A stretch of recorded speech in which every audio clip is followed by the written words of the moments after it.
So next നമ്മൾ SI എന്ന് പറയുന്നത് 2 വരുന്ന കേസാണ് കൺസിഡർ ചെയ്യണേ. സോ ഇവിടെ ഒരു കണ്ടിന്യൂസ് ബീം തന്നെയാണുള്ളത്. Determine the reaction components of continuous beam as shown in figure. EI is constant through out. So ഇവിടെ ടോട്ടൽ SI വരുന്നത് ടോട്ടൽ റിയാക്ഷൻ എന്ന് പറഞ്ഞാൽ 3 + 1 + 1 ദാറ്റ് ഇസ് 5. സോ 5 - 3 = 2 എന്ന് കിട്ടും. ഇപ്പോൾ ഇതിൽ 2 റിയാക്ഷൻസ് നമ്മൾ റിഡൻഡൻറ്റ് റിയാക്ഷനായിട്ട് ചൂസ് ചെയ്യണം. സോ റിഡൻഡൻറ്റ് ഫോഴ്സസ് യൂസ് ചെയ്യുന്ന സമയത്ത് ഇവിടെ നോക്കുകയാണെങ്കിൽ എയിൽ എന്ന് പറഞ്ഞാൽ ഫിക്സഡ് സപ്പോർട്ടാണ്. സോ നമ്മളുടെ ബിയും സിയിലുള്ള ഫോഴ്സസ് അല്ലെങ്കിൽ റിയാക്ഷൻസ് റിമൂവ് ചെയ്യുകയാണെങ്കിൽ നമുക്കൊരു കാൻഡിലിവർ ബീം കിട്ടും. സോ അതുകൊണ്ട് നമ്മളിവിടെ RBയും RC ആണ് റിഡൻഡൻറ്റ് ഫോഴ്സസ് ആയിട്ട് കൺസിഡർ ചെയ്യണം. ഇനി ഇവിടെ ശ്രദ്ധിക്കേണ്ടത് ഓക്കെ RBയും RC ആണ് എൻ്റെ റിഡൻഡൻറ്റ് ഫോഴ്സസ്. ആ 2 ഫോഴ്സസ് റിമൂവ് ചെയ്തതാണ് എൻ്റെ ഫസ്റ്റത്തെ ഫിഗർ. RB കാണിച്ചതാണ് സെക്കൻഡ് ഫിഗർ, RCയുടെ ആണ് തേർഡ് ഫിഗർ. ഇനി എൻ്റെ കണ്ടീഷൻ നേരത്തേക്ക് ഒരു ഒറ്റ കണ്ടീഷനായിരുന്നു നമുക്ക് യൂസ് ചെയ്യേണ്ടി വരണമല്ലോ. അത് വെച്ചാൽ ഒരു റിഡൻഡൻറ്റ് ഫോഴ്സ് ഉള്ളപ്പോൾ ആ റിഡൻഡൻറ്റ് ഫോഴ്സിൽ വരണ ഡിഫ്ലക്ഷൻ ആയിരിക്കും എക്സ്റ്റേണൽ ഫോഴ്സ് ആക്ട് ചെയ്യുമ്പോൾ ആ പോയിന്റിൽ വരുന്ന ഡിഫ്ലക്ഷൻ. അങ്ങനെയായിരുന്നു നമ്മൾ ഇക്വേറ്റ് ചെയ്തത്. ഇതിലിപ്പോൾ 2 റിഡൻഡൻറ്റ് ഫോഴ്സസ് ആണ് ഉള്ളത്. സോ ഞാനിവിടെ ഫിഗർ വെച്ചിട്ട് മാർക്ക് ചെയ്യാണ്. ബി എന്നുള്ള പോയിന്റിലുള്ള ഡിഫ്ലക്ഷൻ ദാറ്റ് ഇസ് Δ1B.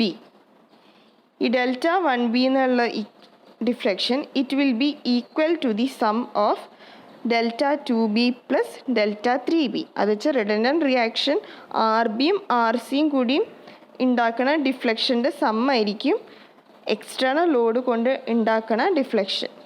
അതേപോലെ തന്നെയാണ് സി എന്നുള്ള പോയിന്റിൽ Δ1C will be equal to Δ2C + Δ3C. ഈ ഒരു കണ്ടീഷൻ വെച്ചിട്ടാണ് നമ്മൾ സോൾവ് ചെയ്യണത്. ഓക്കെ, സോ എക്സ്റ്റേണൽ ഫോഴ്സ് കൊണ്ട് ഉണ്ടാവുന്ന deflection will be equal to the deflection produce due to the redundant forces. ഇതാണ് നമ്മുടെ കണ്ടീഷൻ. ഈ കണ്ടീഷൻ വെച്ചിട്ടാണ് സോൾവ് ചെയ്യണത്.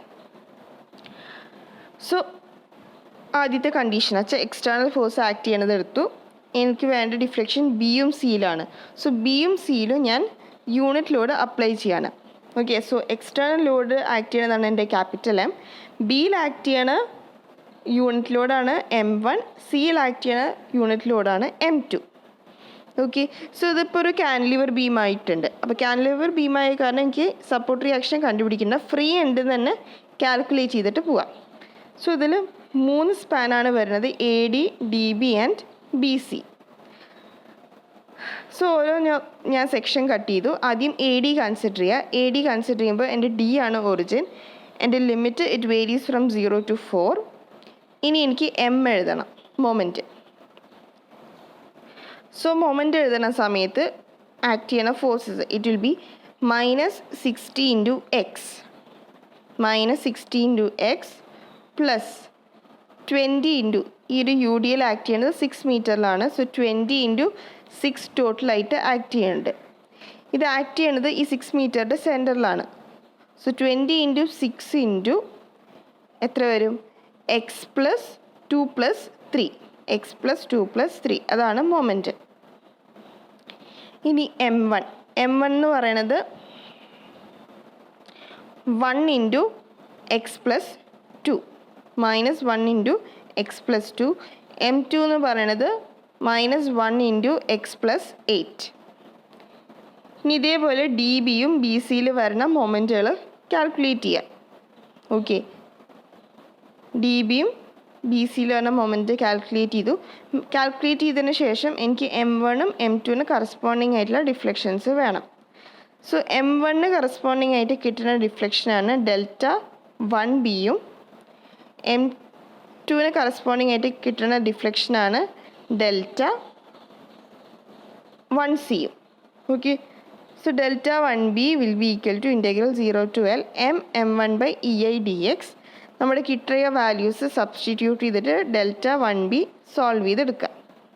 സോ Δ1Bയുടെ വാല്യൂ കിട്ടി. ഇനി Δ1C കിട്ടാൻ നമ്മൾ M2 ആണ് യൂസ് ചെയ്യുന്നത്. So (0 to L MM2/EI dx. Okay, so M2ന് കറസ്പോണ്ടിങ് ആയിട്ടുള്ള വാല്യൂസ് ഒക്കെ സബ്സ്റ്റിറ്റ്യൂട്ട് ചെയ്തിട്ട് നമ്മൾ Δ1C കണ്ടുപിടിക്കുക. Δ1Cയും കിട്ടി. ഇനി നമ്മൾ നെക്സ്റ്റ് കേസ് RB എന്നുള്ള റിഡൻഡൻറ്റ് ഫോഴ്സിൻ്റെ കേസ് കൺസിഡർ ചെയ്യുന്നു. സോ ആർ ബി എന്നുള്ള റിഡൻഡൻറ്റ് ഫോഴ്സ് ആക്ട് ചെയ്യണത് നമ്മൾ വരച്ചു.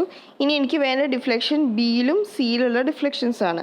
സോ ബിയിലും സിയിലും ഞാൻ യൂണിറ്റ് ലോഡ് അപ്ലൈ ചെയ്യണം. യൂണിറ്റ് ലോഡ് അപ്ലൈ ചെയ്യുമ്പോൾ ആർ ബി ഏത് ഡയറക്ഷനിലാണോ അതേ ഡയറക്ഷനിലാണ് യൂണിറ്റ് ലോഡ് അപ്ലൈ ആവുന്നത്. സോ ഇവിടെ വരുന്ന ഡിഫ്ലക്ഷൻ ബിയുടെ അവിടെ കിട്ടുന്ന ഡിഫ്ലക്ഷനാണ് ഡെൽറ്റ ടു ബി ആൻഡ് സിയിൽ കിട്ടുന്ന ഡിഫ്ലക്ഷൻ ആയിരിക്കും ഡെൽറ്റ ടു സി. സോ ഇതിൽ M1 M2 ഇതിൽ 2 സ്പാനാണുള്ളത്. എ ബി ബി സി എന്നുള്ള സ്പാന്. എ ബിയിൽ ബി ഒറിജിനായിട്ട് എടുക്കുക. ലിമിറ്റ് 0 to 6 വരും.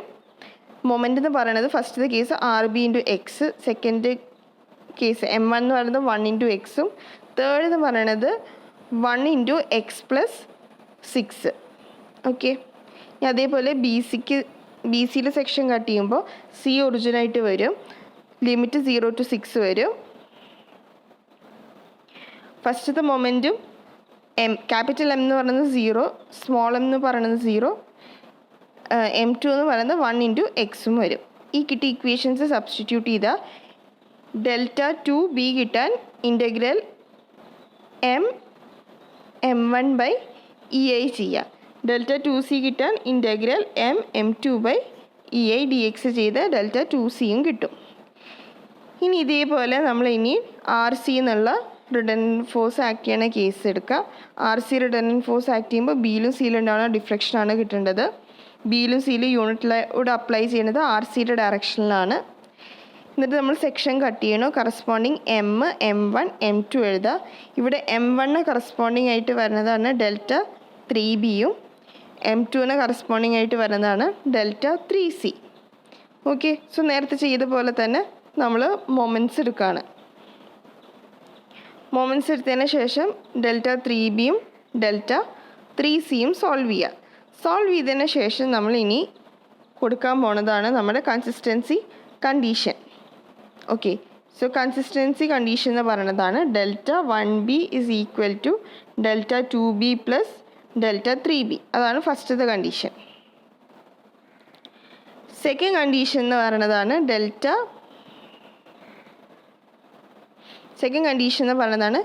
ഡെൽറ്റ 1സി ഇസ് ഈക്വൽ ടു ഡെൽറ്റ 2സി പ്ലസ് ഡെൽറ്റ 3സി. ഇതാണ് സെക്കൻഡ് കണ്ടീഷൻ. ഈ രണ്ട് കണ്ടീഷൻസും നമ്മൾ അപ്ലൈ ചെയ്യണം. അപ്ലൈ ചെയ്തതിന് ശേഷം ആ രണ്ട് ഇക്വേഷൻസ് നമ്മൾ ഇക്വേറ്റ് ചെയ്ത് കഴിഞ്ഞാൽ നമുക്ക് ആർ ബിയും ആർ സിയുടെ വാല്യൂ സോൾവ് ചെയ്ത് കിട്ടും. ഓക്കെ. ഇനി റിഡൻഡൻറ്റ് ഫോഴ്സ് കിട്ടിക്കഴിഞ്ഞാൽ നമ്മൾ ആക്ച്വൽ ബീം എടുത്തിട്ട് അതിലുള്ള സപ്പോർട്ട് കണ്ടീഷൻസ് അപ്ലൈ ചെയ്യുക. എന്നിട്ട് ബാക്കിയുള്ള റിയാക്ഷൻസും സോൾവ് ചെയ്ത് കണ്ടുപിടിക്കുക. ഇതാണ് രണ്ട് റിഡൻഡൻറ്റ് ഫോഴ്സസ് വരുമ്പോൾ ചെയ്യേണ്ടത്. അപ്പോൾ രണ്ട് റിഡൻഡൻറ്റ് ഫോഴ്സ് വരുമ്പോൾ രണ്ട് സെറ്റ് കൺസിസ്റ്റൻസി കണ്ടീഷൻസാണ് വരുന്നത്. ഓക്കെ. ഈ കണ്ടീഷൻസ് വെച്ചിട്ട് വേണം നമ്മൾ സോൾവ് ചെയ്തെടുക്കാൻ.